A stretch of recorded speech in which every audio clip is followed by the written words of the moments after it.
The Blood-Feud of Toad-Water, a West Country epic by Saki, H. Munro, 1870 to 1916. The Cricks lived at Toad-Water, and in the same lonely upland spot fate had pitched the home of the Saunderesses, and for miles around these two dwellings there was never a neighbour or a chimney or even a burying ground to bring a sense of cheerful communion of social intercourse. Nothing but fields and spinneys and barns, lanes and waste lands. Such was Toad-Water, and even so, Toad-Water had its history. Thrust away in the benighted hinterland of a scattered market district, it might have been supposed that these two detached items of the great human family would have leaned towards one another in a fellowship begotten of kindred circumstances and a common isolation from the outer world. And perhaps it had been so once, but the way of things had brought it otherwise. Indeed otherwise.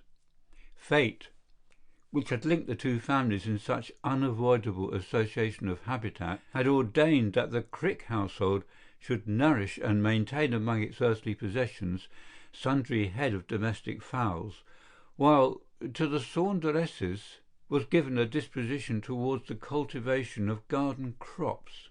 Herein lay the material ready to hand for the coming of feud and ill blood. For the grudge between the man of herbs and the man of livestock is no new thing. You will find traces of it in the 4th chapter of Genesis.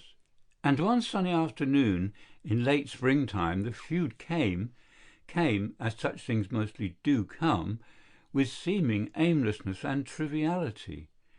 One of the Crick hens, in obedience to the nomadic instincts of her kind, wearied of her legitimate scratching ground, and flew over the low wall that divided the holdings of the neighbours.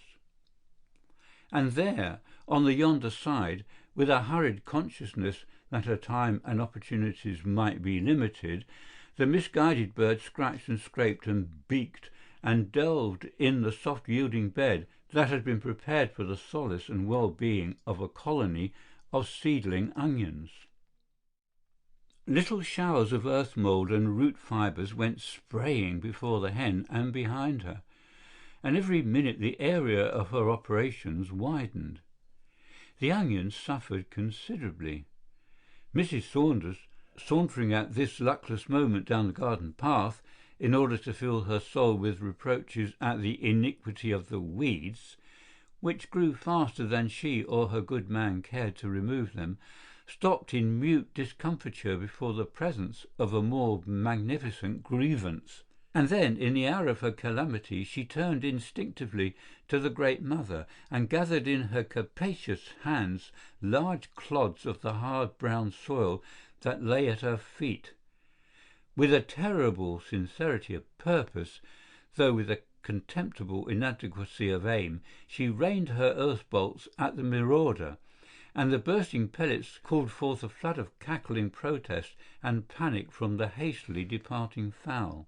Calmness under misfortune is not an attribute of either henfolk or womenkind, and while Mrs. Saunders declaimed over her onion bed such portions of the slang dictionary as are permitted by the nonconformist conscience to be said or sung, the Vasco da Gama fowl was waking the echoes of Toad-Water with crescendo bursts of throat music which compelled attention to her griefs. Mrs. Crick had a long family, and was therefore licensed, in the eyes of her world, to have a short temper, and when some of her ubiquitous offspring had informed her, with the authority of eyewitnesses, that her neighbour had so far forgotten herself as to heave stones at her hen, her best hen, the best layer in the countryside, her thoughts closed themselves in language unbecoming to a Christian woman. And so at least said Mrs. Saunders, to whom most of the language was applied. Nor was she, on her part, surprised at Mrs. Crick's conduct in letting her hens stray into other bodies' gardens, and then abusing of them. seeing as how she remembered things against Mrs. Crick, and the latter simultaneously had recollections of lurking episodes in the past of Susan Saunders that were nothing to her credit. Fond memory, when all things fade, we fly to thee. And in the paling light of an April afternoon the two women confronted each other from their respective sides of the party wall, recalling with shuddering breaths the blots and blemishes of their neighbour's family record. There was that aunt of Mrs. Crick's who had died a pauper in Exeter workhouse. Everyone knew that Mrs. Saunders' uncle on her mother's side had drunk himself to death. And then there was that Bristol cousin on Mrs. Crick's. From the shrill triumph with which his name was dragged in, his crime must have been pilfering from a cathedral at least, but as both remembrancers were speaking at once, it was difficult to distinguish his infamy from the scandal which beclouded the memory of Mrs. Saunders' brother's wife's mother, who may have been a regicide, and was certainly not a nice person as Mrs. Crick painted her. And then, with an air of accumulating an irresistible conviction, each belligerent informed the other that she was no lady, after which they withdrew in a great silence, feeling that nothing further remained to be said. The chaffinches clinked in the apple trees, and the bees droned round the berberis bushes, and the warning sunlight slanted pleasantly across the garden plots. But between the neighbourhood households had sprung up a barrier of hate, permeating and permanent. The male heads of the families were necessarily drawn into the quarrel, and the children on either side were forbidden to have anything to do with the unhallowed offspring of the other party. As they had to travel a good 3 miles along the same road to school every day, this was awkward, but such things have to be. Thus all communication between the households was sundered, except the cats. Much as Mrs. Saunders might deplore it, rumour persistently pointed to the Crick he-cat as the presumable father of sundry kittens of which the Saunders she-cat was indisputably the mother. Mrs. Saunders drowned the kittens, but the disgrace remained. Summer succeeded spring, and winter summer, but the feud outlasted the waning seasons. Once, indeed, it seemed as though the healing influences of religion might restore to Toad-Water its erstwhile peace.